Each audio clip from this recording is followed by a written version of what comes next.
Shawn, welcome back to the show, man.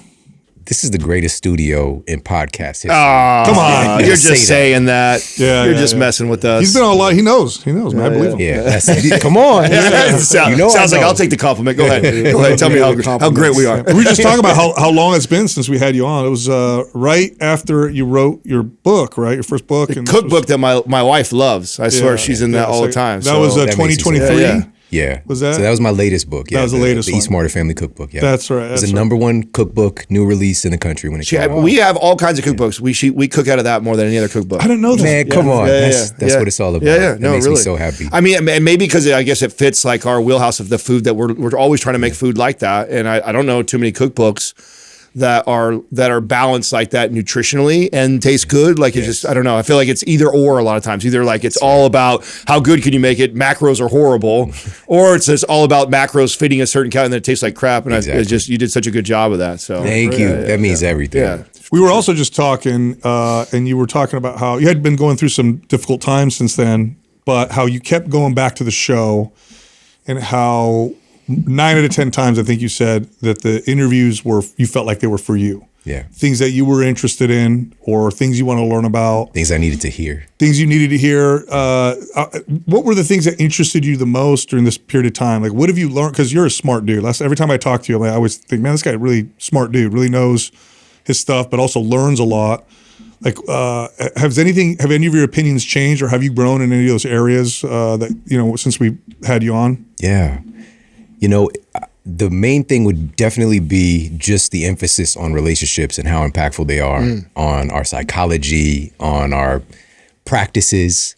And, it's just even more so than even previous. And a big thing for me, man, was just like, and this, especially as guys, like we tend to compartmentalize. Yeah. We tend to process things just enough to keep going, and so I got to kind of confront some of those things. And for example, I had an expert who came in who was like the world leading expert on burnout. I didn't know what the fuck burnout was. Like that didn't exist to me. Like what? And also we relate something like burnout to work. And I'm just like, I love my work. I get up every day for this. It feels great. But it's not just the one thing. It's an overall life construct, right? So maybe you're dealing with family difficulties. Like I mentioned, I just rattled out to you guys like so many people that passed away that were close to me. And it all happened really in a short amount of time. And so even that just psychologically making me feel more and more kind of depleted and just kind of struggling to figure things out. Because when you lose somebody, it's you have to restructure how you think, right? In the same way when you gain somebody. And this was another revelation, was like every time I had a child, it's like another part of your brain is confiscated. Like it is permanently devoted to that human being that just showed up, right? And so it starts to split you, right? And so when my daughter was born, she was my first, and immediately there was a split in my brain that always focused on where is she, what is she doing, is she okay? Right. I got to protect her. And my son came next, my oldest son, another split happened, right? Can I be the man that I need to be? Am I going to be able to like throw the football around with my kid and teach him how to be a good man and all these things? Then my baby boy, who's here at the studio, I'm so grateful to say, shows up. And again, it splits you again. And so these are all things that just kind of these conversations, these experts that I had the opportunity to talk to, the things that I was inspired to do master classes on myself and kind of deconstruct. It was all just a part of the healing process. You guys know this. The thing that I love most about you guys, and I think about you guys like actually pretty frequently because you guys hold each other accountable. You have something so special here where if one of you guys is dealing with something or struggling, like the other two guys, like just the energy in here, it's like going to keep you thinking about how can I improve? I got to figure this stuff out. It's such a powerful force. We talk about how lucky we are to the exact point you're making. I think men do a really bad job of seeking out other men to confide in, hold them accountable to. We tend to hang out still with the guys that we probably went through high school or college with. We have different reasons why we're attached to them. Maybe they're not always growth minded or sharing those personal things. This forces us to have that bond and relationship. And I think because of that, we really value that ability for us to hold each other accountable, push each other and grow. It's like, I'd say it's one of my favorite parts about that relationship. Cause you're right. I think, iron sharpens iron. and men don't do a good job with this, Men man. become hermits. We're really bad at it. We really are. Do you have a group of men that you know you can go to that are going to call you out, that you could tell them, hey man, I'm feeling weak or I'm feeling tired? Do you have that group? That's such a great question. First of all, I'm going to say yes, there are a couple of people, but I didn't grow up like that. And so I was very hesitant, extremely hesitant, even through my struggles, with losing people that are close to me, changes in my household, having kids move out. And a lot of that stuff was a big struggle. And I know that some of the men in my life could be very helpful, because oftentimes, especially when you're dealing with kids, it's very helpful to have those outside voices. Oh yeah. Right, that they respect. And so I knew that those people were there for me to reach out to, and they would always affirm that. But I was just like, nah, I got it. I'll figure it out. Mm-hmm. And so it took a minute, man. It took a while. And the most important thing is the exposures, right? Just being around them was these touch points. And so one of those people was actually Dr. Michael Beckwith, right? So he's the founder of Agape Spiritual Center. And I met him while I was speaking at an event, of all places, in Portugal, which is crazy because I'm like, just coming from where I come from, when I found out about him, it was the movie The Secret. Yeah. I was living in the hood, like Ferguson, Missouri, mattress on the floor, and but I felt connected to him, like of all the people and the messages. And then I ended up meeting this guy on the other side of the planet, like it was just magical. And so we instantly connected, and he's been there kind of like a mentor and a brother and like a father figure too in some ways. And so just dealing with processing the loss of my father, but it wasn't even so much losing my father, which he was in assisted living for about 12 years because of drugs and alcohol, brain damage, and he just couldn't shake these seizures. And he had gotten clean, but these seizures and just continued degradation with his brain. He had to stay in his home. But losing him was, for me, we said this before the show, there's levels to it, but I just felt this very strong sense of gratitude because I got to experience, you get to choose what you focus on. Let me put it like that, right? I could focus on all the negative things, and a lot of negative things happen, but I got to grow up with somebody who had this incredible childlike nature too.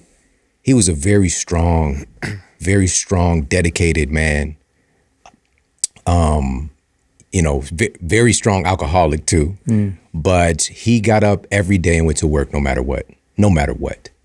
And I picked that up, and that's a great quality to have, But also when our times together was like playing video games, or he come out and play basketball with my friends. Nobody else's dad did that.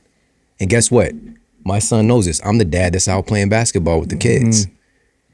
Like these are those things that I picked up, and I'm so grateful that I had that opportunity, Is it hard for a guy like you who is probably consistently affirmed through the world that through your own work, your own effort, you're going to get the stuff that you want? Because you do that. You work hard, you bust your butt.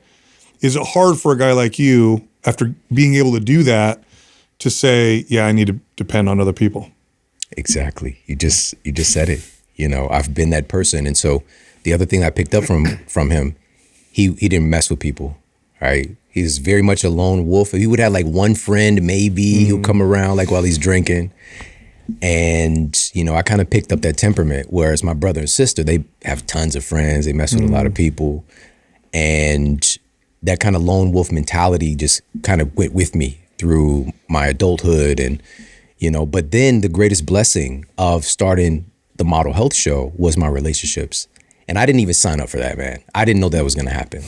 And you guys know this too. It's like, it's such a blessing to meet all these incredible people. Having conversations. Yeah, like I had no idea. And so it just really kind of opened me up to how powerful that is. And, with that being said, with Michael Beckwith in that instance, it wasn't so much about dealing with my father's loss. It was dealing with my family, right? Because I was seen as, quote, the one, right? I'm the one who like made it, figured some things out. I took care of everything with the funeral and all the different pieces. But where do you turn? Exactly. And because of that, man, and I haven't really talked about this, and my son knows this, but I had this pain, this terrible pain that popped up in my neck, in my shoulder. I couldn't turn my head after he passed away like 2 days later. And I'm just like, but I don't feel like sad or hurt or angry. Like I feel love. And, you know, I finally talked with Michael Beckwith about it, like just open, like, hey, you know, like this is going on. And he just asked me some questions. And it was mainly about, you know, my little brother and sister, because growing up in that environment, they had an opportunity or a choice to make. Like, are we going to model our parents or are we going to do something differently? And they modeled my parents significantly. And I'm just like, with him passing, that was another thing. I was so hopeful. No, not even hopeful. I almost had this internal demand that, you see, this is what can happen. Don't let this happen to you. I hope you guys get the message now. And I did, but it was unconscious. But talking with him, he helped me to realize and redirect that it was my expectation that was causing me pain. Expecting them to be a certain way instead of just seeing them as they are and loving them as they are. And so, and I wouldn't believe it if, I'm very skeptical, very analytical, but the next day I woke up in that pain that had been haunting me. Like, we went on a vacation because we had a vacation schedule to go to Maui. I never been to Maui. So I'm in Maui and I can't turn my neck, right? And I went and got the special like Lomi massage. This little Hawaiian lady put her elbows all up in it, just destroyed the knot that was in my shoulder. But then it popped up on the other side, right? And It's funny. It wasn't until I got on the phone with him, told him what was going on, changed the way I was thinking, and the pain went away. To try to separate the mind from the body is silly. It's so silly. Talk about the data, Shawn. I know you're a big data guy and a science guy. Talk about what the science says of relationships and what it does for our health, longevity, how it impacts us. Because for me personally, this is the most fascinating data. There's almost nothing that will predict mortality or longevity like your relationships, which is wild, because you're like, what does that have to do with my physical body? But talk about some of that and some of the people we've talked to. Sure. Well, one of the largest studies ever conducted was conducted by researchers at Brigham Young University. And this was a meta-analysis of 148 studies and over 300,000 study participants. So it's a big data set. Yeah. And they're tracking these individuals, following them for a significant amount of time, and just looking at all these various lifestyle factors to see how it impacts their longevity, how long they live. And after compiling all the data, they found that individuals who had healthy social bonds had a 50% reduction in all-cause mortality. Today's giveaway is MAPS Aesthetic. If you want to win, leave a comment below this video in the first 24 hours that we drop it. Subscribe to this channel and turn on notifications. If you win, we'll let you know in the comments section. Also, right now, everything's 60% off. All MAPS workout programs, all bundles, everything. 60% off. Go to mapsfitnessproducts.com. Use the code Black Friday. Every purchase right now enters you into a contest, by the way. 2 people get a week vacation at the Mind Pump Park City House. 15 people get personal training. 10 people get to hang out here all day long at Mind Pump Studio. Once again, 60% off. mapsfitnessproducts.com. The code Black Friday. Back to the show. All right, a 50% reduction from early death from all causes. All right. Said another way, individuals with healthy relationships had a 50% boost in longevity. All right. And so this was a greater increase than beating obesity, than stopping smoking, all these other factors. It was the quality of their relationships that stood out far and away more than anything. I find that study so fascinating because of how much like we demonize smoking cigarettes, as we should. It's very unhealthy for you to do. But like if you were to ask the average person, what's the best thing or the healthiest thing you can do for longevity, they'd probably say not smoke, not drink, something like that. When in reality, it's, how much energy are you putting towards building relationships with people? Now, when you start unpacking this, you're connecting these dots. Do you begin to put new practices into your life, or you like, because it's a lot of times you know the data, you know what you need to be doing, but then to actually take action to foster those relationships, especially for a man, especially a man that's older, you know, to now build new relationships or focus on those things. Do you find yourself having to create new habits or do new things? Like, has stuff like that changed for you at all? Yeah, that's a great question. Now, just to lean in, let's use a cigarette example. Because chances are if somebody starts smoking, it's because of a relationship, right? Drinking, what you eat. That's an interesting point. Yeah. Your sleep habits. Your sleep habits are more influenced by your wife and kids than anybody on earth by far. Fact. Right? Your exercise habits are influenced by your relationships more than anything. I can go on and on what it is. And this is just real practical. So we're not even talking about like quantum level and all that stuff. We're talking very practical. Why are relationships so influential on our longevity and our health? It's because it's the tip of the spear. It's what affects everything else that you attribute to your health and wellness. Now, with that said, I've simply decided to be more intentional and strategic about who I have around me, right? And my son, funny enough, my son who's sitting right back there, he asked me today, you know, with all the shows that I do and all these incredible people I've interviewed, he was like, do you usually become friends with them? And I'm like, yeah, I mean, pretty much we're friends, but like we don't like have long-term relationships.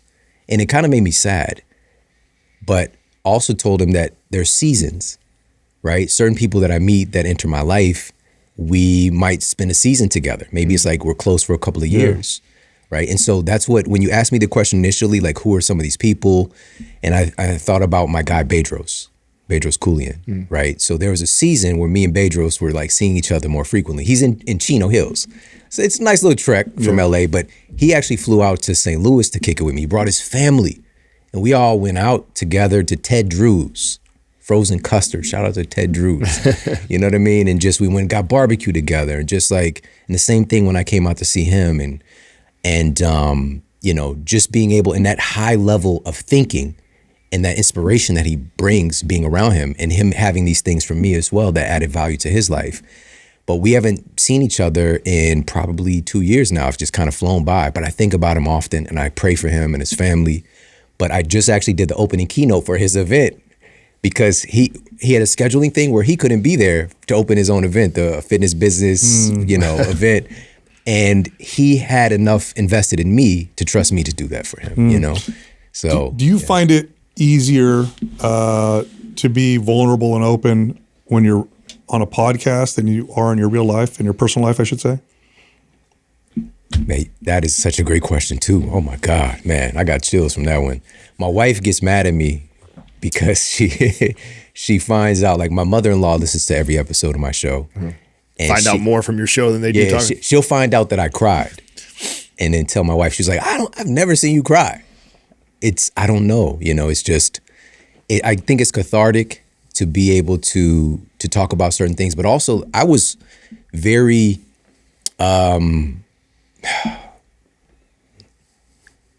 exposed like the last couple of years with all the things that happened. Like I just felt more sensitive, you know? And so having these conversations, like stuff would just come out, you know? But it's not that I'm trying to like, you know, not, you know, cry around my wife or whatever. Like I didn't cry. I cried last time I cried was like 16. And then I think I had like one Johnny Depp crybaby tear when my grandmother passed away. And then that was it. I didn't cry again until, I don't know, my mid-30s. You know what I mean? It wasn't some kind of badge of honor. But of course, there's a subconscious thing there of being tough, yes. But also like, I'm just not somebody who cries a lot, you know? I'm very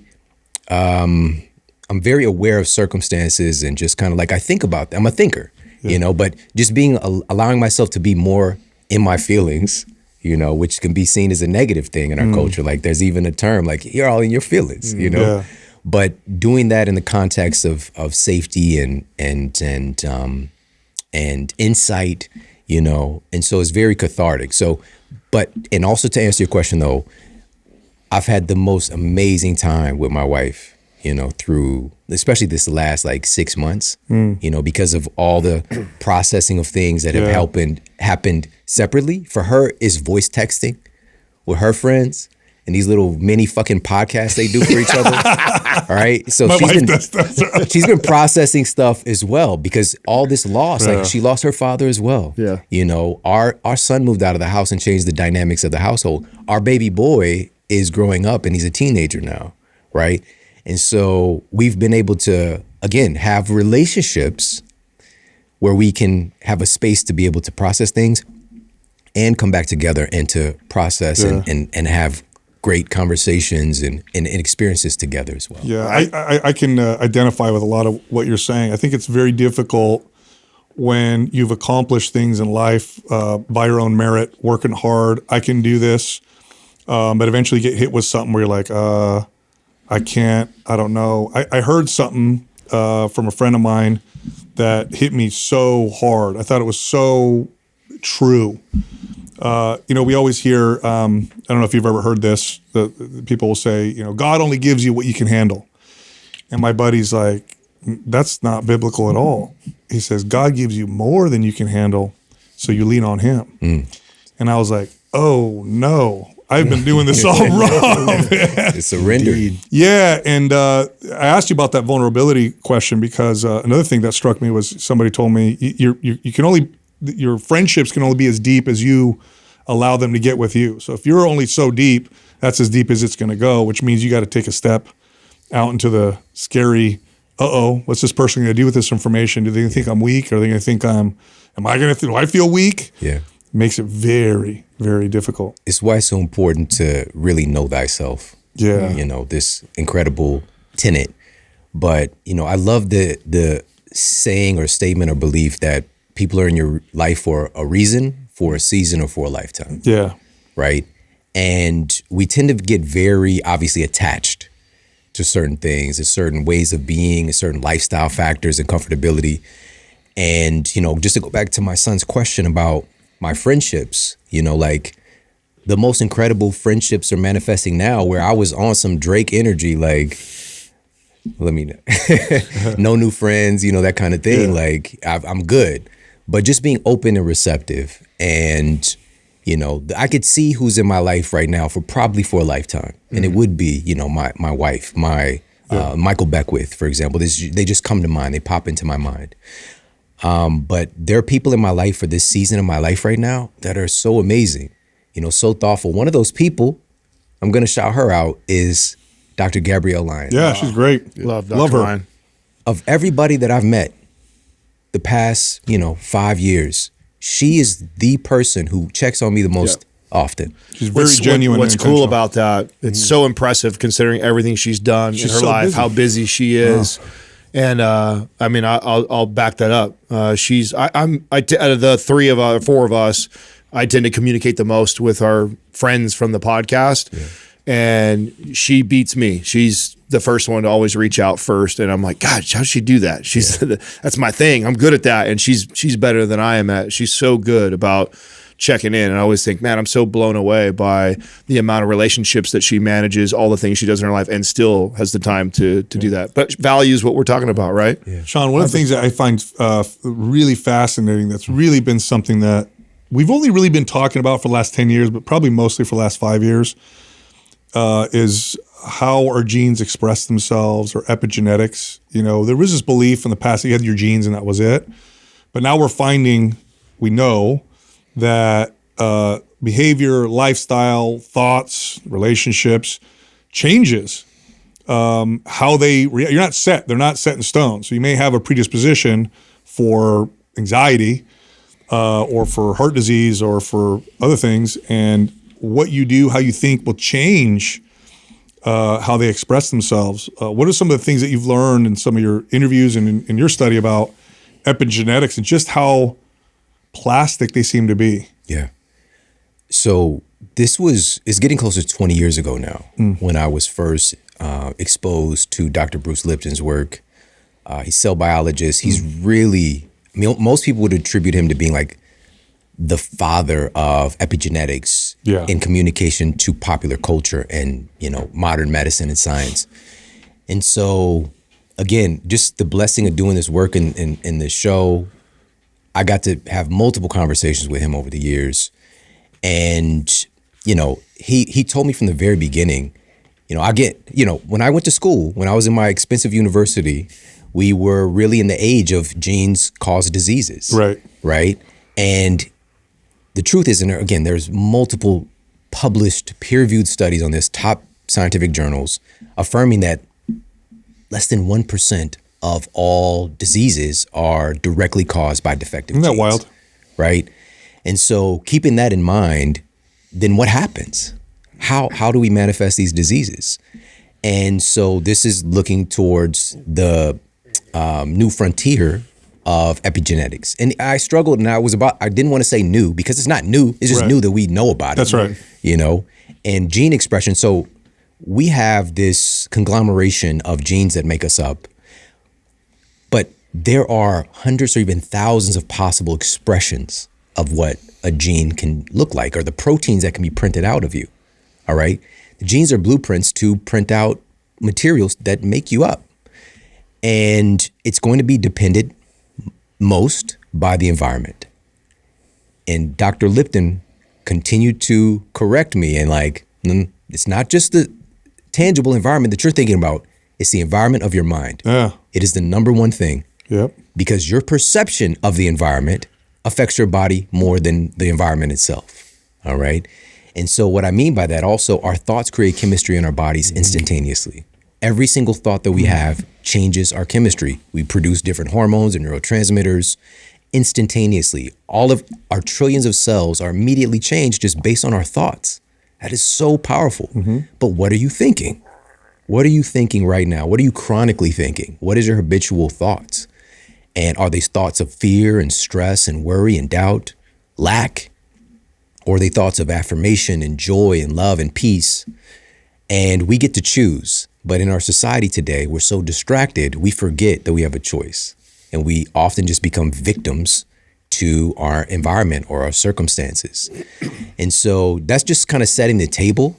And so what I want to share today are some of the things, because our gene expression is really, if we're breaking it down to this foundational level, that's how we're experiencing this process of aging, is through what our genes are doing. Because we know that we can have a genetic expression that can change and make us essentially like a younger version of ourselves.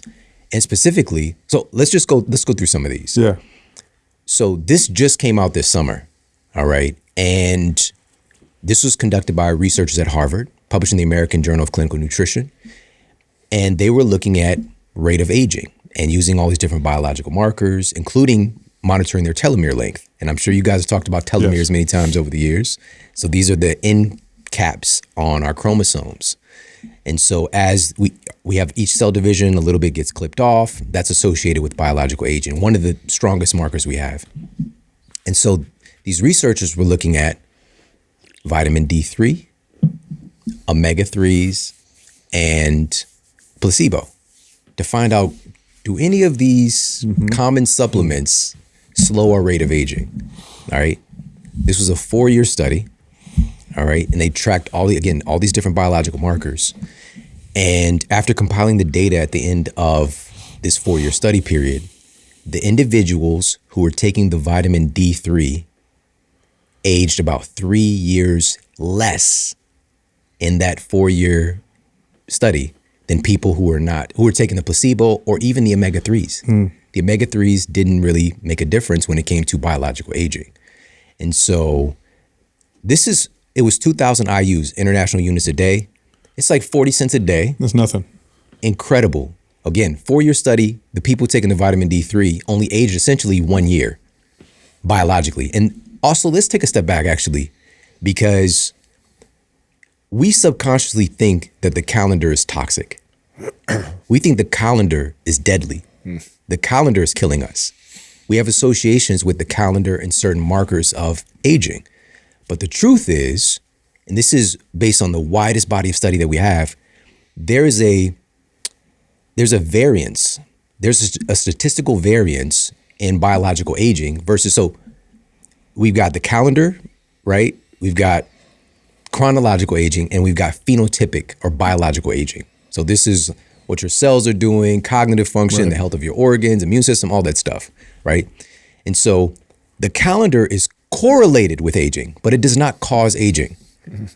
All right, there's a statistical variance of 5 years on average, older or younger, for what your calendar year is for the average person. Half a decade.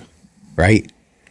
Statistical variance, 5 years older or younger, but then there are outliers who are 10 or 20 years older than their biological age, or 10 or 20 years younger than their biological age. That's exciting. Yeah. And I did all this stuff, whatever. I was almost 8 years younger than my chronological age. Through what you were doing? Oh, you got tested. Yeah, I did the whole, see. gamut of blood tests and whatnot. And again, this is just, we're still figuring this stuff out, but, keeping that in mind, the calendar is not toxic, all right?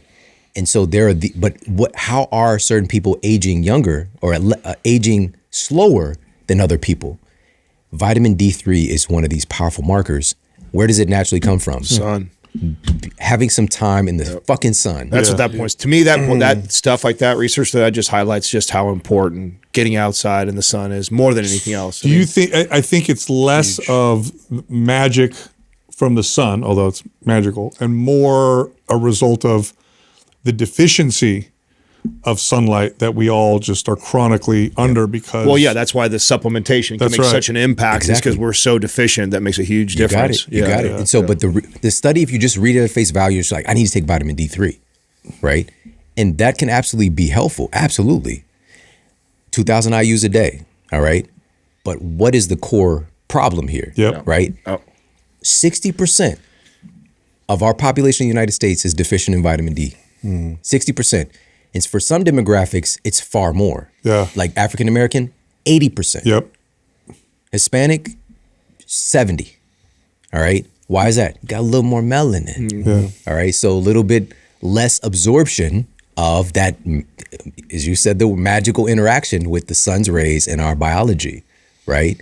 And so people with more melanin need even more time in the sun, right? But we've had all this marketing. And of course, I'm not saying to go from spending a year 9 to 5 and just in your car and then going to the beach, right, for your vacation. Yeah. That's a way to get sunburnt and fuck yourself up. That's right, go the other way. But to have a lifestyle where you're not getting sun exposure because of all of this silliness, because of our lifestyle, yes, and the busyness, but also because of the messages around the sun is trying to kill you, right? And so it's being smart and we don't have life here on this planet without that flaming ball. We don't, And so just a real quick caveat sidebar, the sun's rays hits us. Like we have photoreceptors on our skin that picks up light and it sends data to all of our cells. It's critical for setting our circadian rhythm, which I'm going to get to next. And beyond that, this vitamin D production, it interacts with cholesterol in our system as well. But then there are all these processes. It's got to associate with your liver. It's got to associate with your kidneys. Like if you have poor function of all these other organs, like you may not even have good conversion of vitamin D. That could be another place for supplementation. But this is why, and here's the takeaway for everybody with this one. We'll just say tip number 1, vitamin D supplementation. 2,000 IUs a day. It has to be vitamin D3. When I was in college, we were not taught that. All right. It didn't matter what was in my Centrum vitamin, right? So vitamin D3, because that is more of an end product for our bodies to use it, okay? If you have poor liver function or kidney function, whatever the case might be, it's more usable by our body. Number 2, you need to take it with vitamin K2 because it's going to associate with calcium as well. We want to make sure that stuff is ending up in the right place. All right, we don't want the calcium to end up in your arteries. And it's vitamin K2 and D3 together. Again, 2,000 IUs a day. And then the last tip within this, we can keep going, but it would be to get some sunlight, to get some sun exposure, make it a mandate, make it a habit, and help to kind of build up that resilience. Because the sun is just like, I haven't seen you in a while. Fuck you. So it's just like having that association where we're getting some sun exposure because your body needs it. To tie it all together, the stuff that we've been talking about, maybe the healthiest thing you could possibly do for yourself is take a 30-minute walk with someone you love out in the sun. I mean, we talk about relationships being so powerful. And I know that a lot of our podcast is dedicated to nutrition and strength training and all the things that are related to that. But this is why I think as my training career has evolved, a lot of times that's what my initial tips to someone getting started looks like, is like, hey, before I write you this extensive workout program and this crazy diet with all the macros balanced, like, get outside and go walk with your spouse for 30 minutes to an hour out in the sun, like every day. And that right there will make such an impact on 90% of people's lives just doing that alone. And just to back you up, like if I took somebody as a fitness professional who never exercised, and I take him in the gym and I just beat the crap out of him, you know what you're going to see? Damage, overstress, harm. That's what's going to happen if I take somebody who doesn't work out and I'm like, we're going to do a hardcore workout. And the data would show, if that's what we studied, don't do this. You guys, exercise is terrible for you. Oh my God, look at these studies on people who never exercise and then suddenly go spend a day at the gym. This is terrible. It's causing cancer, inflammation, injuries, heart disease. This is not good. This is what we're looking at when we're looking at people who are getting sunburn, is that their bodies aren't able to, they haven't been outside. They can't adapt to going outside to the park for 2 hours, because otherwise they're indoors all day long. And so what you see are cancer rates going up. You see damage, you see sunburn. So this is where the messaging got all messed up. The result of which being, hey, here's what you do if you do go out in the sun. Let's just cover you in these chemicals. Harmful chemicals. Let's put all these xenoestrogens on you. Let's talk about that for a second, Shawn. Because that's controversial, and I know you don't mind going in that direction. Let's talk about the sunscreens that people have used historically to protect themselves from the dangerous sun, and what have you learned about the effects of the sunscreens themselves? Yeah. So it's not difficult to find at this point. The benzenes, and there's, as you mentioned, you got these parabens and phthalates and, but here's the thing, even with all the newly invented chemicals that we are slathering on our bodies to protect us, but we're doing this with hope and trust, okay?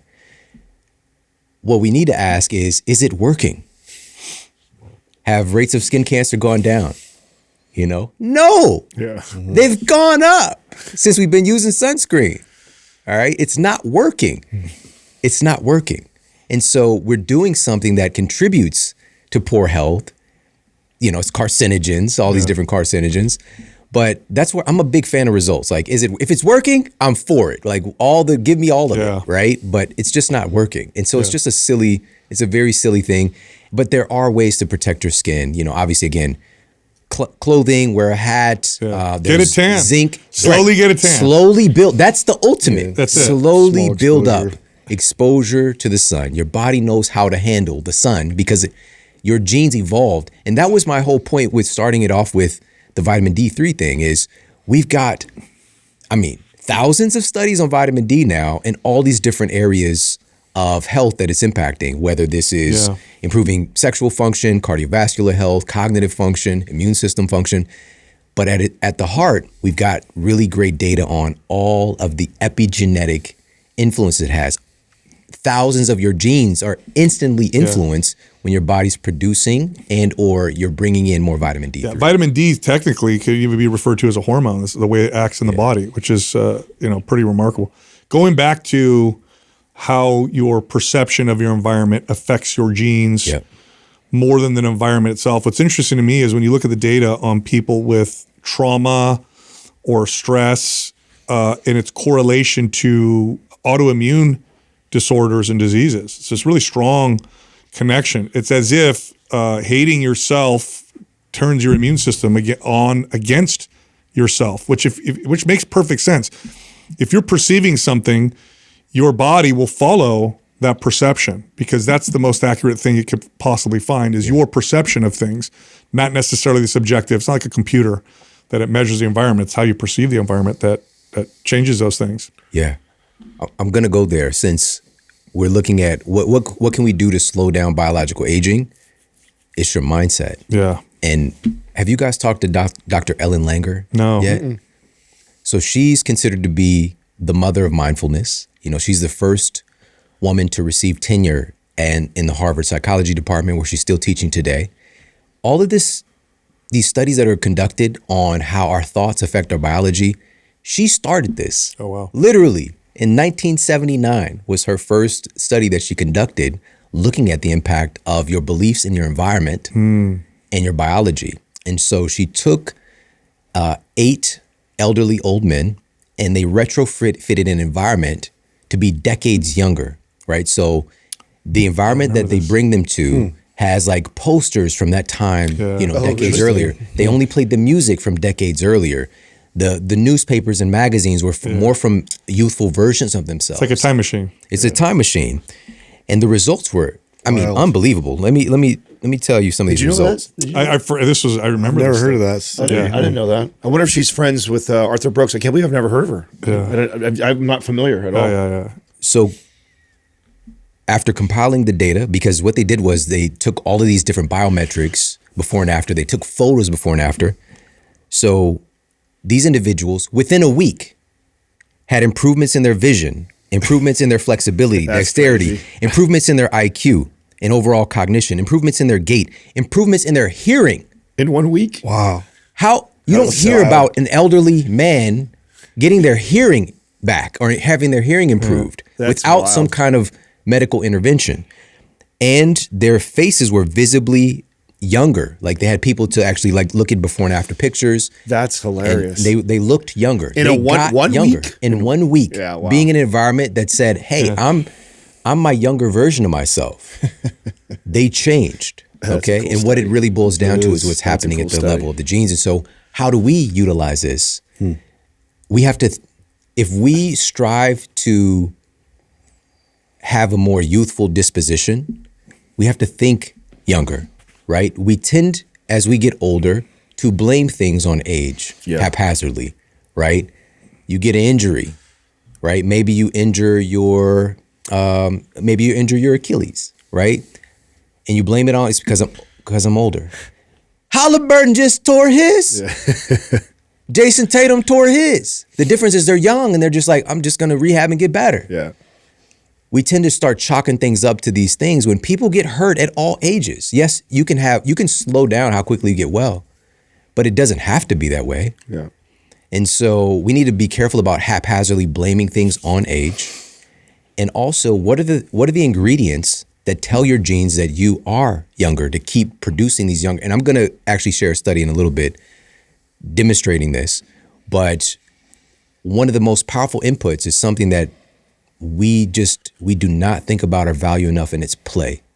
Yep. Mm-hmm. Children have a disposition of play. All right. And as we get older, we stop playing. And so having that as like a hallmark in our lives to keep playing, to keep a youthful mindset, a youthful disposition. If we want to, again, kind of mimic these results in this trial. And the same thing with Ellen. When I had the opportunity to talk with her, she plays tennis, you know what I'm saying? She's like, I think she's mid-70s or 80s, whatever. 78. She had a terrible injury, like maybe 10, 15 years ago. Like and the doctor's like, you're not going to be able to play tennis again. She's like, fuck that. You don't know who I am. I'm going to continue to do what I love. And she got better and she healed, you know? And so countless examples of this. I want to give one more since I'm with you guys. The crazy thing was meeting her. I'd referenced her so many times, and also the work of her students. One of her students is Dr. Alia Crum, and she was doing work at Stanford. This episode's brought to you by Vuori. Go check them out. Get 20% off. Go to VuoriClothing.com/mindpump. Back to the show. And it was the milkshake experiment. All right. And so I love this study. All right. So they blended up a big batch of milkshakes and they were giving them to study participants. We'll just say that the milkshakes were 380 calories, but they labeled them differently. Some of the milkshakes were labeled as, when they gave them to participants, as high calorie indulgent milkshakes where they put 620 calories on it. Same calories. All right. But they labeled it different. And then for some people, they put a label of low calorie, sensible milkshake that's only 180 calories, same amount of calories. All right. They compiled the data and they were looking at, and this was the cool thing about it, They're doing blood tests, and they're looking at hunger and satiety hormones, so ghrelin. When the individuals had what they believed to be a more indulgent milkshake that was high calories, their ghrelin plummeted, all right? So they were not hungry potentially for a significant amount of time afterwards because their biology said, I already had a lot. Sure.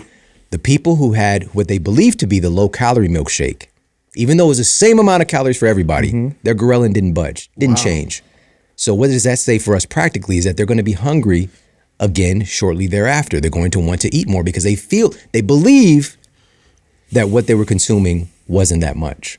All right. This actually is so cool because it also proves why we don't have a lot of success with like all these low calorie snacks that have been around forever, because you subconsciously eat that little 120 calorie snack and go like, oh, I'm hungry again a half hour later, and you end up eating what the 400 or 500 calorie snack would have been just through 3 of those instead. Yeah. Let alone the value, the actual nutritional value it contains.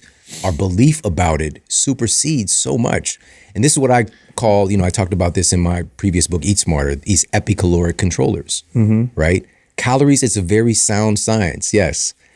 But even as I say that, it's the least sound measurement that we have. Because like we can go right now and measure out 100 yards. It's always 100 yards. Calories are always different. What is on that label for that pack of D's nuts. Yeah. All right. Shout out to, I think, is it Mr. Beast? Mr. Beast. Mr. Beast. Yeah. Mr. Beast has D's nuts. It might say 400 calories, but it could be 300. Yeah. It could be 500. It's going to depend. Yeah. Right. And the same thing with your exercise. Like, oh, you do the math, whatever. I'm going to burn off whatever amount of calories on this treadmill. Yeah. It's going to be different. Yeah. It is so variable in and of itself. Yeah. It's just that, but that's just the foundation of it. But then we have these epicaloric controllers that determine how your body responds or interacts to the calories that you consume or the calories that you expend. And so we need to put more attention on those things, not to negate the value of having calorie management, but what's going on with your microbiome, what's going on with the nutrients that you're eating themselves. We know that the macros influence the calories and how your body processes them. We know the power of protein. Stress in your day. Stress, sleep has a huge impact on your how your body processes calories. Huge impact, and several other factors. And so, and not to mention, the quality of the food itself. I think I might have shared with you guys the sandwich experiment. Did I share that with you guys? No, I don't know. Do it again. Let me hear it. Okay. Yeah. All right. So, this study was published in Food and Nutrition Research, and the scientists wanted to find out, would our bodies respond differently metabolically to an ultra-processed sandwich versus what they consider to be a whole food sandwich? Same amount of calories, same macros, but one sandwich was cheddar cheese and whole grain bread, and the other was white bread and cheese product, right? Like Kraft singles, which we know they can't call it cheese. It's not Kraft cheese, it's Kraft singles. Yeah. They can't legally call it cheese. There's not enough cheese in the cheese. All right. And so they consume these sandwiches. And of course, they were able to measure how much calories you're expending, right? Because most of our calories are actually coming out through our breathing. All right. We could sweat it out and all that kind of stuff, but we're just expending calories. That's the primary. And so they strap them to these monitors. And so they're measuring how much energy is coming out after eating these respective sandwiches. And here's what happened. Again, these sandwiches had the same amount of calories and same macros on paper. But when people ate the ultra-processed version of the sandwich, they had a 50% reduction in calorie burn after eating that sandwich than when they ate the whole food sandwich. 50%? 50% I would remember that. I don't remember that. You remember that? Right? No, that's interesting. Again, this is published in Food and Nutrition Research. And now here's the thing. What's going on here? What I refer to that as like, it's creating a metabolic clog. Like it's just a complexity. It's making it's difficult for your body to process this stuff. And so you end up retaining more of it. But let me be clear. If people read further into it, you could assume like, this is kind of a temporary thing. Your body will sort things out over time. But what if you do that every day? Yeah. Day after day after meal day. after meal. Guess what? You have a severely deranged and clogged metabolism where your body is just having a hard time processing all this fake shit. Yeah. Yeah. It's to try to separate food into its chemical makeup, calories, macros, nutrients, which are all important, but just to make it just that completely flies in the face of human behavior, culture, history. I mean, how many people eat food based off of it's just pure nutrient? Like this is what it's never that. It's always I'm hanging out with somebody, or I'm watching this movie, or it's breakfast, lunch, dinner, or I crave or something. It's a wedding, or I'm sad. Food, it means so much more to us. So I always thought it was silly. In fact, good coaches know this. Good personal trainers and coaches coach behaviors and not macros and calories, and have far more success over that long term than people that just are like, here's your macros, follow this, that, and the other, and let's see what happens. Precisely. Yeah. I totally agree. Again, we have a tendency, I get it. We like to simplify things, but we tend to oversimplify things. Of course. And something is so complex. Like, I was just thinking about, he showed me the megalodon tooth. Yeah. Cool, huh? Right? Like, this, we don't know what's going on. Yeah. We have no clue. Yeah. We're just here trying to figure it out and maybe, enjoy the process a little bit here and there. Like, this is all just really a great mystery. We know like a fraction of a fraction of a fraction of a percent about what's going on. Yeah. And that's awesome. Yeah. Now, part of that discovery is understanding the genes, right? And so what I wanted to share with you guys earlier, just like a very specific testament to this. So this was published. Now, first of all, let me tell you the title of the study. Resistance exercise reverses aging in human skeletal muscle. This was published in PLOS One. Now I'm going to talk specifically about gene expression. The researchers took 25 healthy elderly people with an average age of like 68 and 26 young adults. They had an average age of around 24 and collected their genetic data. What I loved about this too, they also took muscle biopsies from the participants, which is not fun. The elderly participants were put onto a structured full body strength training program for 26 weeks. And the researchers had them to just do 2 full body strength training sessions each week, progressively increasing the amount of weight that they lifted as they got stronger. What you guys do. Yeah. Now, this is where it gets interesting. They tracked nearly 600 of their genes from the young people and the older people. The young people didn't do anything different in their lifestyle. The older people started strength training. So the control group, young people. Yeah. And so 600 genes related to aging showed significant differences between the young people and the old people. The old people's genes expression just was like all associated with stuff that we attribute to older people, right, and being stuff that's kind of getting messed up. Now, here's what happened. At the end of the study, again, this was a 26-week strength training program for the older people, nearly 200 of their genes in these older people showed remarkable change in their expression, now mirroring the younger people. All right? 200 of those genes, almost 200 of their genes were now looking as if they were younger, decades younger. So you couldn't even tell between the 200 and the other. It was like these are the same age. So we're not even saying slowing down the aging process. We're saying potentially reversing it through strength training. Yep. Mm-hmm. How profound is that? So profound. Yeah. I always refer to, exercise in general, if you had to label anything a fountain of youth, which there's so many things that can contribute to this, but exercise in general, and then more specifically, I would say strength training, just because of it directly combats all the physical things that we would normally attribute to aging. Frailty, mobility, strength, insulin sensitivity.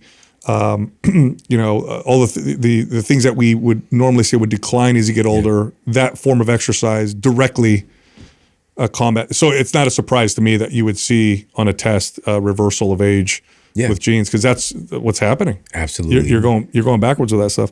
When we're talking about mindset, at this point, I don't think it's woo-woo. I think at this point, people will hear it and go, "Yeah, I've seen studies. It makes sense." The challenge, though, is how do you change that mindset, right? So it's like, okay, well, I just think like a kid. Like, what does that look like? One of the things I like to point to is the data on stress. So if you look at studies on stress, chronic stress, you have studies where they say, okay, let's list all the areas of stress in your life, and then let's take them out of your life. and let's see what happens. And then we have other studies where they take people who have list all the things in stress and they say, we're not going to take anything out. We're just going to now try to work on assigning meaning and purpose to the stress. And the meaning and purpose side crushes the take things out of my life that are stressful type of things. And for me, that makes perfect sense because objectively, if you live in a modern society, there's always, situations, but objectively speaking, we have far less objective hardcore stress than people 100 years ago. Like this is just a fact. Like they got to deal with a megalodon. Yeah, or even 100 years ago. Like Great Depressions and World Wars and just your kid got bronchitis and they might die. Yet we're more stressed. So I don't necessarily. And a lot of times people, we have all this stress in our life. I think it's less of that and more of we have no meaning and purpose behind the stuff that we're doing. How do you feel about some of that? Yeah. Oh man, this reminds me of my conversation with health psychologist Kelly McGonigal, and this was the first thing that I ever shared that went crazy viral. It's like 100 million views on social media, and it was just this little snippet from our conversation. And what she was talking about in the clip, she was talking about how exercise elicits what is quote hope molecules. Yeah. We of course I remember this clip. Myokines and all that stuff. Yeah. But another part of that conversation, and what she really got on my radar for, this was about 10 years ago, was her data affirming how you perceive stress makes all the difference in the world. So if somebody is dealing with a stressful situation, they see it like this stress is just killing me, it's breaking me down, and so be it. Yeah. But when you can perceive it as this stress is making me stronger, I have what it takes to make it through this. This too shall pass. Just having a more affirmative mindset in the face of stress. Again, the mindset piece. People were, in fact, more resilient, had a healthier gene expression, had healthier biology because they chose to see the stress differently. Now, I say chose very loosely because most of the time we're unconscious that we do this. Yeah. Some people we think just seem to have this temperament where I just see things like that, right? Mm-hmm. But you can learn to do that. Yes. And you can also 100% unlearn it in a way or be beaten into a situation where you change and you're like, well, it is taking me down. And any of us, this can happen to. This is the power of remembering, right? And this is why shows like this are so important. This isn't just you're learning stuff. Some stuff you might even know. It's to remember. It's those constant reminders from people that you know and trust to remember how powerful you are, to affect change, to determine how you think, to choose your own thoughts instead of being told what to think, and to be programmed that I can't, I'm disempowered. There's all this stuff going on in the world. And you just said it too, our stress is different today. Mm-hmm. Like especially if you're listening to this, you got a phone. You got a phone. Like we've got so much access and opportunity, and we don't have to worry about it. I don't know if you guys saw this data, but the obesity epidemic is on par, like even in the homeless population, is on par with the general population. So you don't even have to have a home. Yeah. And you can be obese, big as you want to be. We have access to food and calories. Again, I'm not saying that it's healthy. So many of our needs are being met, but it's the psychological need of meaning and purpose, right? We need that. We absolutely need that as human beings.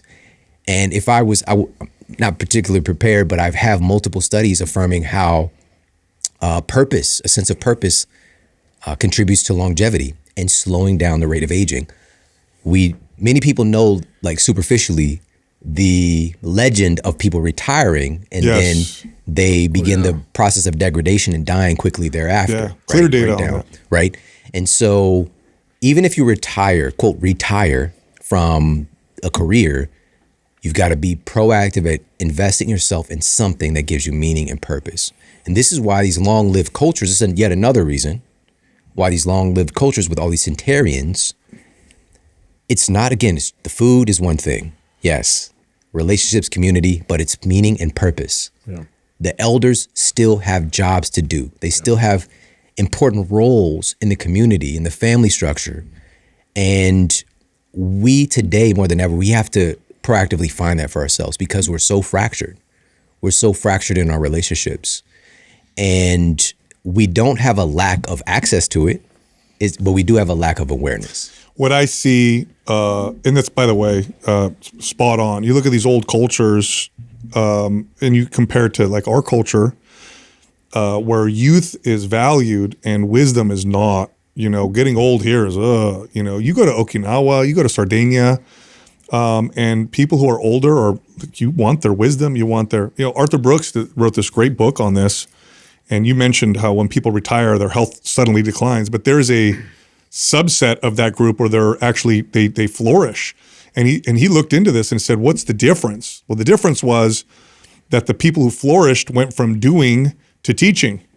So now they're done with their work, but then they started mentoring and teaching and volunteering, and they just continue to flourish. Whereas the other group was like done with work. It's like, okay, now I'm just going to go sit on a beach or whatever, relax, watch TV. And their health took a terrible dive because of that lack of purpose. And what this, there's a few places that I can see where this is an issue. We're talking about relationships in particular. We know how bad processed foods are. Okay, so I think now this is not even controversial to say that heavily processed foods generally not good for you in pretty much any way. Okay, about the only value of processed foods is their long shelf life. So I could see how there might be some positive applications there. Otherwise, it's just bad for you. What we've done with relationships is we've made them processed. Is what we've done. Same thing we did to food. Mm-hmm. So we've taken real relationships where I walk out my house, talk to my neighbor, knock on someone's door, someone comes to my house, we're hanging out, got to do the weird, awkward thing, and they're coming over, the house is clear, whatever. So that little bit of work, but now it's face-to-face, and we've just processed it. So it's like, yeah, I'm talking to people, I'm on social media. I have 100 Facebook friends. Yeah, I'm texting, you know, which, you know, processed food gives you calories. You're not going to starve. Processed relationships is not like just being in a room, not talking to anybody. But then it's not real relationships, and it's just as bad for you as processed food. And we've processed a lot of things, and relationships, in my opinion, is one of the worst ones. So well said. Yeah. So well said. I want to. Is it okay? I'd like to take a left. I don't know unless you, because I know we were going to talk about anti-aging and stuff like that. But I personally or selfishly wanted to get into like fatherhood stuff with you.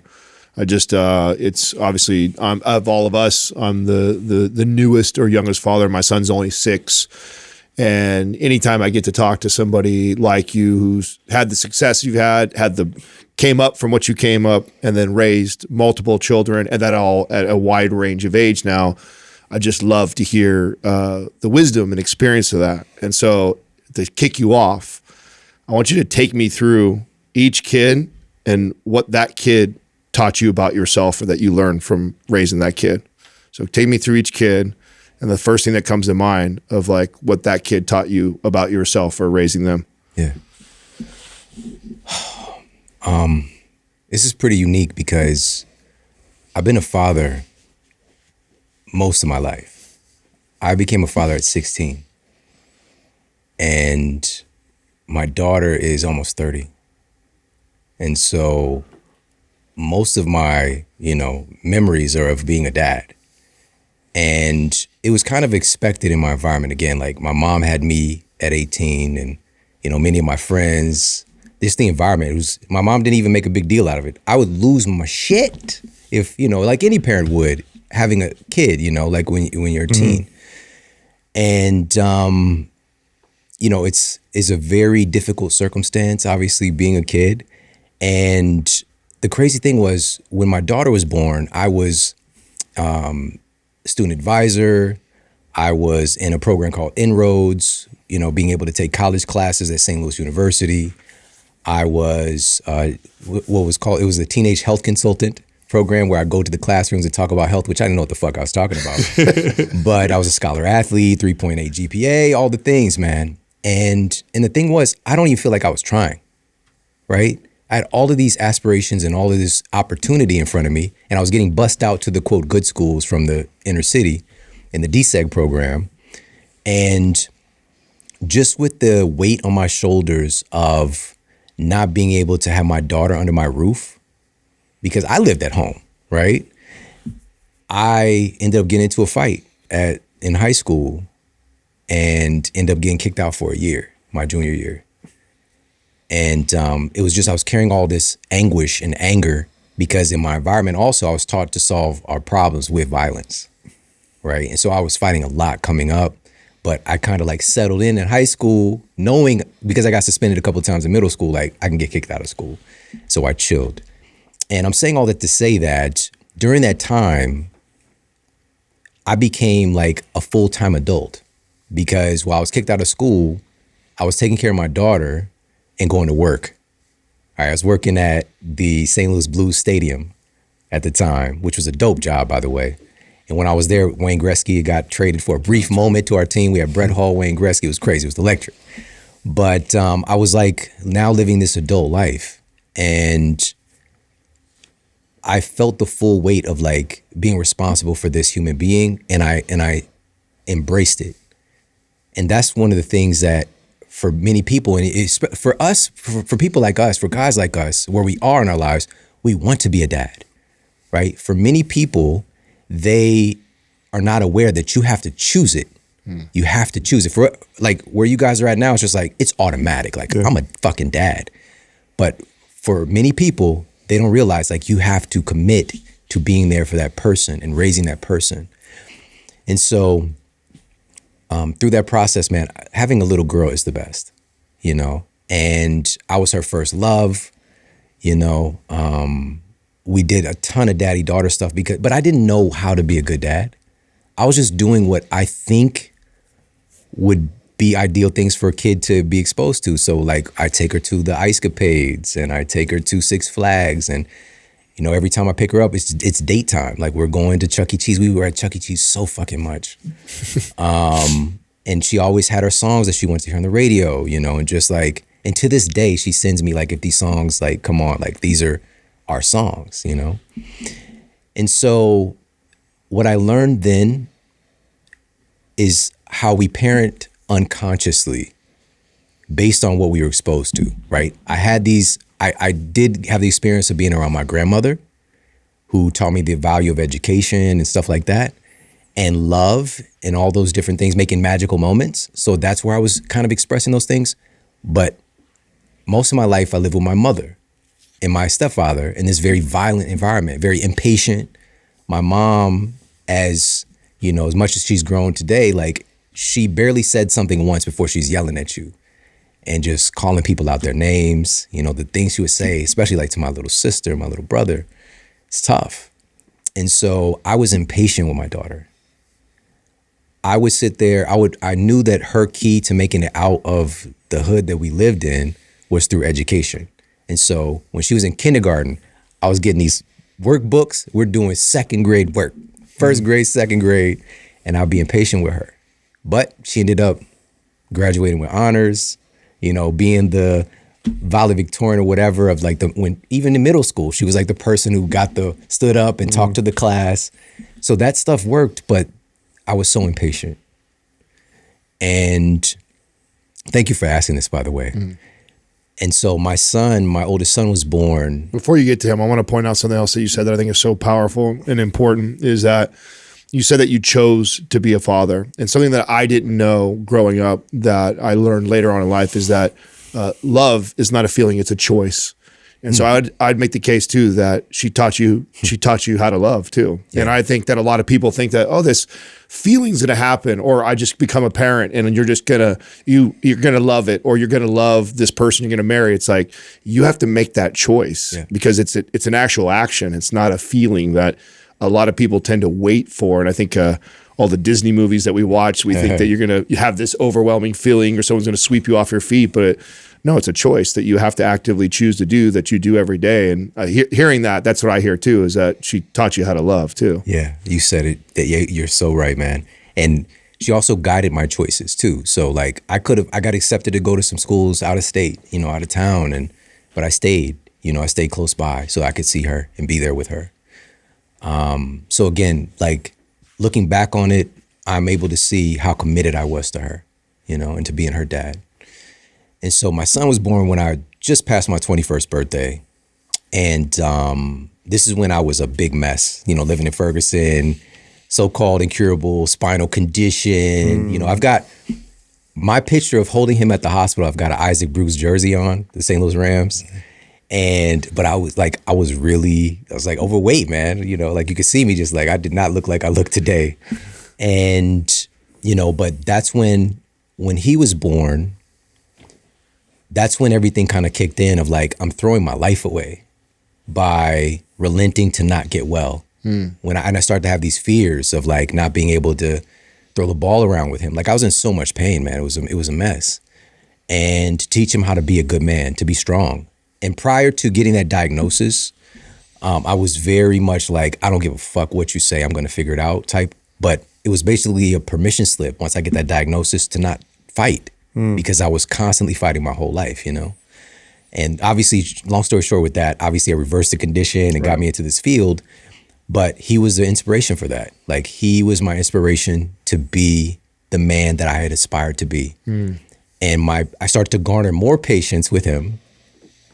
Still, impatient with my daughter because again, it's kind of like a relationship template, but you're unconscious. And but now I got my 2 kids and like we spend a lot of time together and just doing stuff as a family now. And with my son, yeah, I mean, just having a boy, it's just different. Like my little girl is like my little girl. And then having a son, like you're trying to find that balance of like, how do you make sure that he's strong and tough, but also like a kid and joyful and fun? And I think I did a pretty good job with him. And his brother's back there and he'll tell you like, he's a very strong kid, like physically strong. Like you could see it. Yeah. But he's also very goofy and fun, right? And I unintentionally instilled that because of my temperament with him, right? And so, but it was with him, my daughter was 8 and my son was 3 when I met my now wife, who I've been with for 21 years. And when she tells a story, like I didn't really realize, but when I first met her, like I'm just like, I have 2 kids and like, they're going to be with me. Like if you can't, if you can't accept that, I can't really mess with you, And in her head, she was like, well, I'm not going to mess with you then. And so like she talked to her cousin who had a kid. And she was like, what if somebody said that to me, that they weren't going to date me because I had a kid? Wouldn't you defend me? Like, what would you be upset? She was like, yeah, you're right. And so she ended up, rocking with me, which I didn't know this till literally a few years ago. Oh, wow. That in her head, she was like, fuck that. But, so it was just like, again, my kids are with me. We're doing stuff together. And, it was an incredible learning process for her because I was 24, she was 22. And now it's just like, she got these 2 kids. She's like picking up and taking places and all this stuff too. So, and I didn't fully understand it then of what she became or was kind of forced to become because she chose to be with me. And I'm so grateful for that she did. And I didn't fuck it up either. But, when my youngest son was born, and I'm saying all this to set this thing up, which is, he'll tell you, I am infinitely patient. Like, I'm the most patient person that— Well, you're a black belt now. You know what I'm saying? you had about 15, 20 years under your belt by the time he come around, Unless we're playing 2K on PlayStation, I'm just like, I'm very patient, Like, I don't really get upset like that, whereas it's light years difference. Yeah, how old are you when you have him? How old? I'm 31. 31. Okay. Yeah. Right. So way this more is mature. Yeah. Yeah. And now I'm very intentional and conscious of what I'm doing now. Are you tell me, because I don't remember where you're at in your career financially at this point. Are you well established by 31? Or are you still climbing right now, like financially, and where are you at? Like, oh man, I got a quick super story to tell you with that. So at this point, because when my wife met me, she actually met me in the gym. I was working at the university gym. Right. And I was a trainer, and she even said it to him the other day, the story, like she saw me the first time she came into the gym. I didn't know this until a few years ago. She was like, oh, I want him to train me. I didn't know, but because I was so locked in and I had changed my character prior to meeting her, this is why I had, 2 kids already. I messed with a lot of girls, a lot. But part of me getting well was, and I didn't know this, it wasn't just my body, but my mind changed. And I didn't see I wasn't congruent. If I wanted to be this healthy person who was being of service to these people, I couldn't be out here like messing with all these girls and like being honest with myself, like fucking with their emotions, right? And so I just like really just turned all that stuff off. And so when she came in the gym, I didn't even notice. Like I was just like, oh, she's dedicated. Like I see this girl keep coming, but I wasn't like thinking about her like that, you know, which is a good place to be, right? And so, obviously, you know, time went on. When she was pregnant with my son Braden, at this point, so that's what, 24. That's like, we'll just say 7 years that I'm working in health and fitness. And at this point, I'm a nutritionist. I have a clinical practice. I'm working with people. But I was in this phase of giving more than I had to give in a way, right? And what I'm saying is there often was more month left at the end of the money because maybe I was seeing, we'll just say 4 people. And the last person that comes in, we have an hour session. And we are incredibly successful at helping people coming in with chronic conditions. I'm mainly focused on, type 2 diabetes, heart disease, hypertension, all this stuff. Incredible results. But instead of spending 1 hour, I'd spend 5. I'm like, you know what? Let's just go to the store. Yeah. And let's, so it's your kids. Let's go. I'll stop by and let's talk to your kids. Right. And so it wasn't scalable what I was doing. Right. I was learning a lot. I was helping a lot of people, but we were struggling. All right. Because my time was not being used efficiently.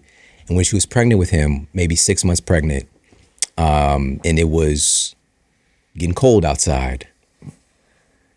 Maybe it was more than 6 months. I don't know where she was in the pregnancy, but I know that we had to spend the night in the basement because there was a wood burning stove in our house because the gas got cut off. And that was my lowest moment as a dad and as a husband. Yeah.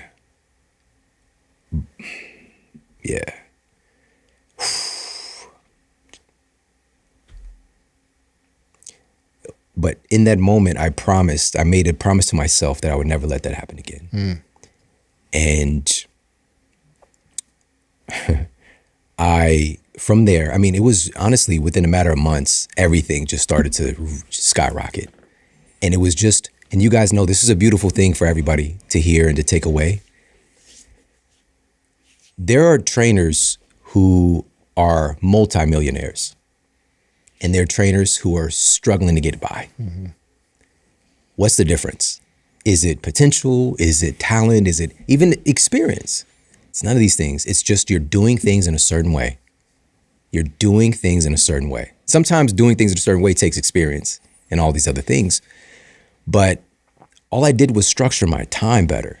I started to have, instead of just these one-off things, I started to create packages.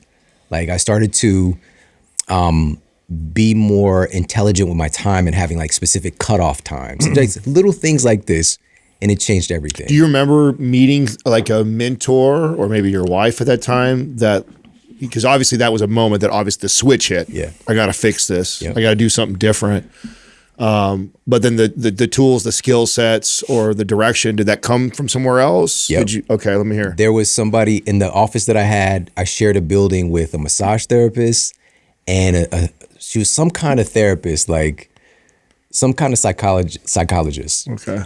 To this day, I don't know really what she does. But she shared some CDs with me about marketing for people in the health and wellness space. Like that showed up, but I'd known her for probably 2 years at that point. And she gave me that disc set and Automobile University, like I put in my car and then I listened to it when I got home, taking notes. And yeah, so I like had a virtual mentor basically, but it was from a resource in a relationship, right? That was there the whole time, but I wasn't ready yet. And I didn't ask the right questions, And what I like about the story too is that you, the root and passion of wanting to help people was there.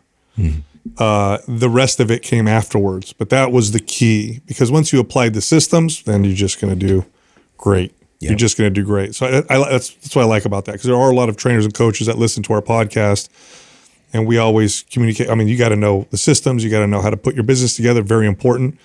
But if the root is wrong, this is not the field for you. Say that, man. Say it. It's, I mean, and just to put the icing on the cake with my youngest son and just what I've learned and experienced, you know, like I said, I had to mourn not having a little kid anymore, because I constantly had a baby in my arms. Like once my oldest son got to be, you know, he was 11 when he was born. It was like their birthdays are September 2nd, my youngest, and then September 5th. So it was 3 days before his birthday, my oldest son. He welcomed his baby brother. And he was kind of still like, you know, had his kind of little toys or whatever, but he was changing, you know? And so I experienced that through the lens of, I got a baby in my arms, and like, okay, I'm just coaching my older kids, like, just do this. Like, I'm seeing them grow. Yeah. And I don't have time to feel the feelings about I'm never going to hold my little girl again, like a baby, you know? Oh, man. Oh, man. So, you know, with my youngest son, I really was more present to the moments, like of those small things of like picking him up and putting him in the car seat and taking him to school and picking him up, and just, I'm more present and savoring the moments and appreciating the process, right? Whereas, you know, previously is more as just busyness. And there's also, it comes with the phase of life and the growth phase and all the changes that come with that. But one thing I'll tell you this, let me tell you this. Everybody listening who has kids, one of the most important things, if at all possible, is, and I'm just going to say it, raising your kids under your roof as a man. It is so difficult to raise your children when they're not under your roof. Yeah. And it is, obviously it's possible. It's just so much more difficult. Keep tabs on your kids. Like, do your best to keep your kids, keep your family together, keep your kids under your household. When you have two different households, it's two different cultures. Yep. You know, and I've done all that. I've done the drop-offs and the pickups and I hate to see that. Even if I watch a movie right now, like, it fucks me up, man. Seeing somebody dropping their kid off, like, it really, because I know what that feels like. Yeah. And it was a miracle for my oldest son to, when he was 12, like a year later, he grew up in a household. All he knows is having his big brother in the house. Yeah. It's so important. It's, do whatever you can to keep your kids under your roof. It is so important, especially today. And also be proactive at, this isn't about work-life balance, it's work-life integration. And so what you guys do, our kids can be, you see my son is right here with me. Mm-hmm. Expose your kids to these things. You know, sometimes even with fitness, like your kids can like see you like, oh, mom goes off to this place where she comes back sweaty and happier. Like, what is that? You know, like, where is this mystical gem? Like, expose your kids to the things that you want them to have as a part of their lives. That's right. All my son knows is a life of health and fitness and connectivity, right? And so even though it was expensive, you know, there was a time when I would leave and for like maybe 2 weeks, and I'm like going to all this media all over the country and like doing book signings and like whatever. And I come back and it's just like, I missed 2 weeks with him. He's like, he looks older. Yeah. Right. And I'm coming back. He liked it because I come back with the Lego sets. Right. But at some point I'm just like, I can't do this anymore. And I'm not gonna leave unless I'm taking my family. And so I baked that into, instead of like buying fancy whatever, I would invest in travel. I would invest in being able to have my family together for these experiences, right? So this kid has been going to events with me. The last time he was in San Francisco was an event that I did together. We were on tour, me and Eric Thomas, E.T. the hip hop preacher, and we were here in San Francisco. And he was probably like 7 at the time, so he doesn't remember exactly, but you know, like I'm paying to have him there. And I remember after that one in particular, because afterwards I saw his notes he wrote. he was writing notes That's great. of everybody's talks, E.T. and myself and, the other speakers. That's so and good. I was just like, it's priceless. So do your best to expose your kids.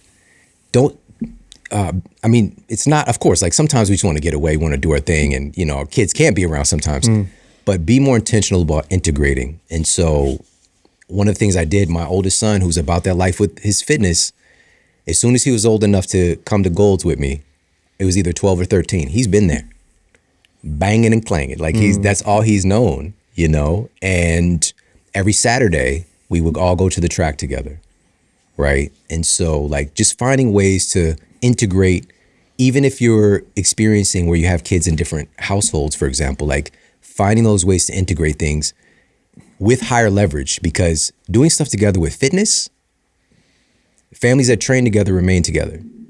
Believe that.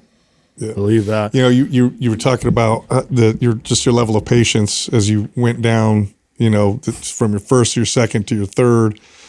So true. In fact, I was having this conversation with my siblings. We have this big family group thread, and my brother sends this hilarious meme, and it's like, when I would act up, how my mom would react, and then how she reacts when her grandkids, and it's like totally different, right? Like my mom, her patience level is like, I see my parents now, my kids are just like, oh, no, never get mad. I'm like, man, they are not the same as when I was a kid. Like my mom had that wooden spoon and she would, it's so different. And it's to a young man listening right now, you might think, well, I guess this is just going to happen through having a lot of kids and I'm going to be less impatient.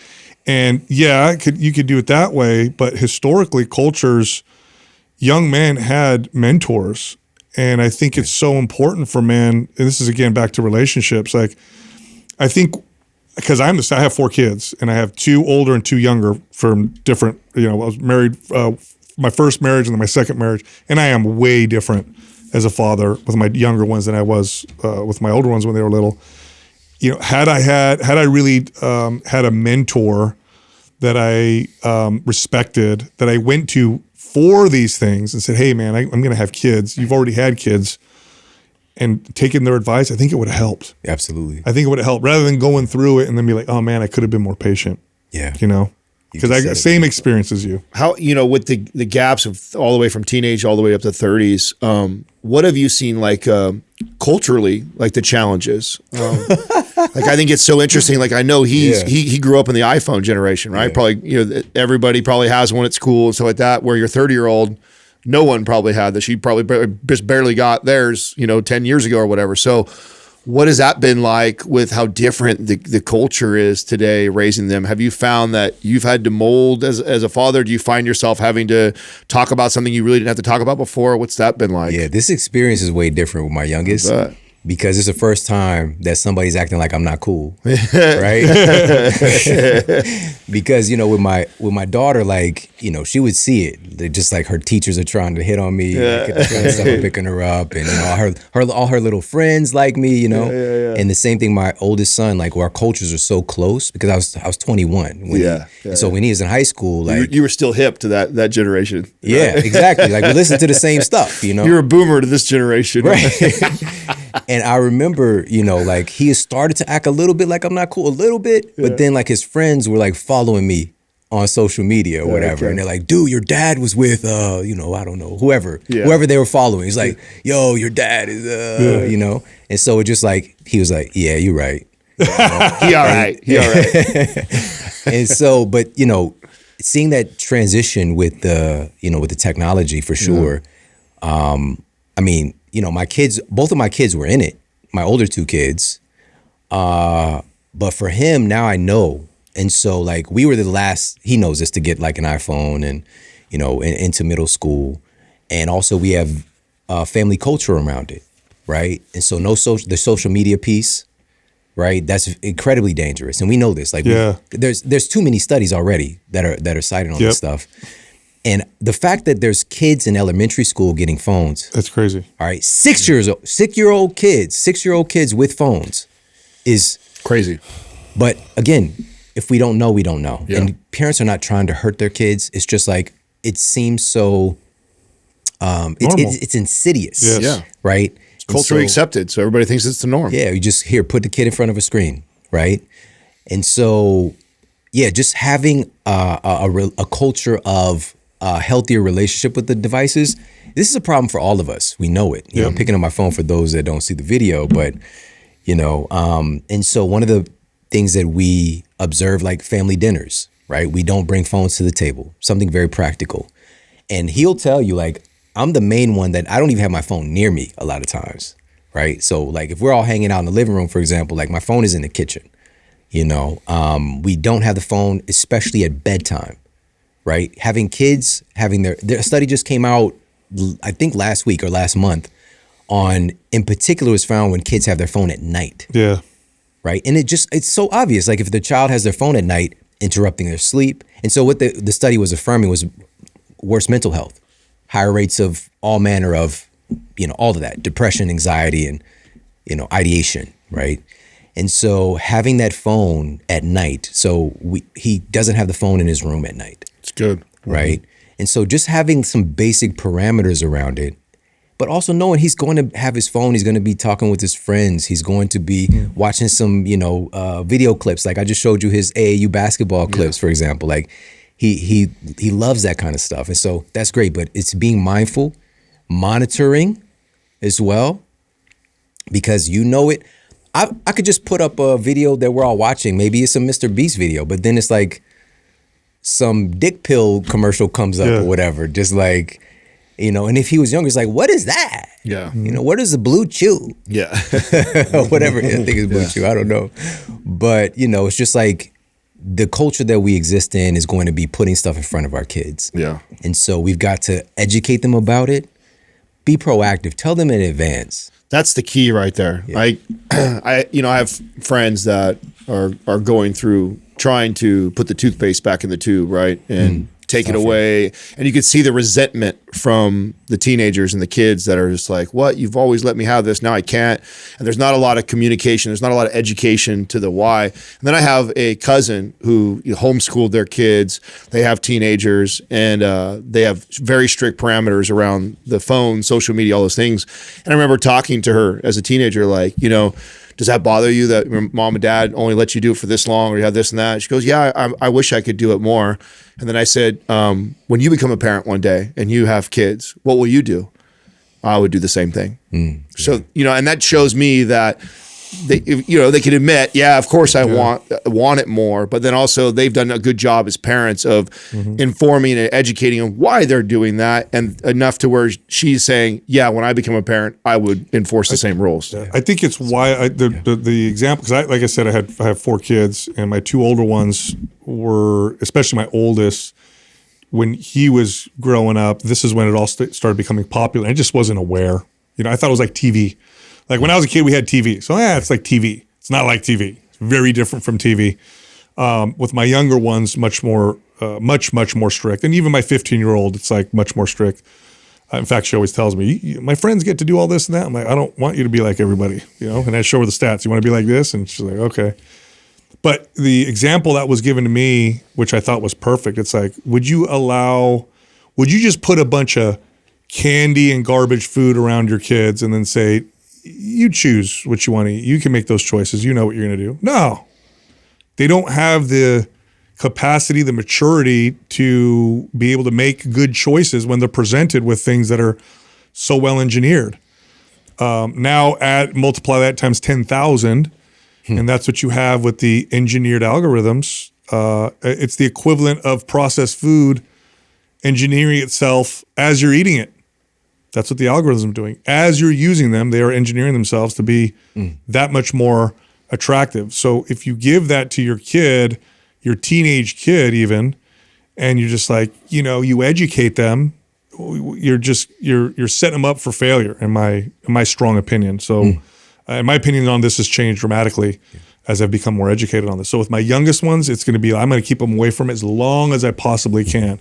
And again, even my 15-year-old, she gets 5 minutes a day on Instagram. 5 minutes. Let me tell you, we fight over this still all the time. And I'm like, we're going to keep it at 5. Hey, listen, good. That's good dad shit right there. That's good dad shit. And my son can see the difference with his friends. you know. That's good. He has that awareness. Yeah, because there's a very clear difference between these kids that had unfettered access versus the ones that haven't. For sure. And of course, like kids today, a lot of times they get together and get on their phones together. Sure. Right. Which is so funny to see. And so, but of course, like they're sharing memes and stuff like that too. You know, it's a way to interact, and we do the same. You know, but to be able to see the difference when a kid is easily distracted, right, having a difficult time focusing, right, we're programming not just our children but ourselves, but especially our children, to struggle to pay attention to things. That's like right. We already have this epidemic, That's right, right. of ADHD and ADD, but it's not an accident, right? It's not an accident. And, you know, the research is like, you know, maybe we had 2 to 3 minutes of like attention span. Now it's like, Yeah. you know, Seconds. And our brains are very good at automation, and it's just learning. And so unlearning is more difficult, as you just mentioned. That's right. So if we can come into this with some intention, with some structure, with communication, and also being a dad, being a parent, and also having these parameters, sometimes it seems tough, but Yeah, it's tough. yeah, You're going to be different from everybody else. That's the point. that's the point. That's the point. Yeah. If you want to be healthy, spiritually, mentally, physically, you have to live differently than the norm, because the norm is not healthy. And that's the conversation I constantly have with my 15-year-old. She's like, everybody else, like, we're not going to be like everybody else. And I'm sorry, but I love you too much. And so that's the struggle, 100%. Bro, thanks for coming back on. Yeah. Good time. Always a good time. Great conversation. Thank you guys so much. Always a great conversation. Great podcast. You're one of the few podcasts in our space that has stood the test of time. We were just talking about this the other day. We've been on air now for 10 years, and we've seen so many health podcasts that, you know, come up to the top, disappear, whatever. And you're always doing such a great job. And that's a testament to the authenticity and just your ability to communicate and bring out the best in people. So, yeah, good job, man. I appreciate that, guys. Thank you so much.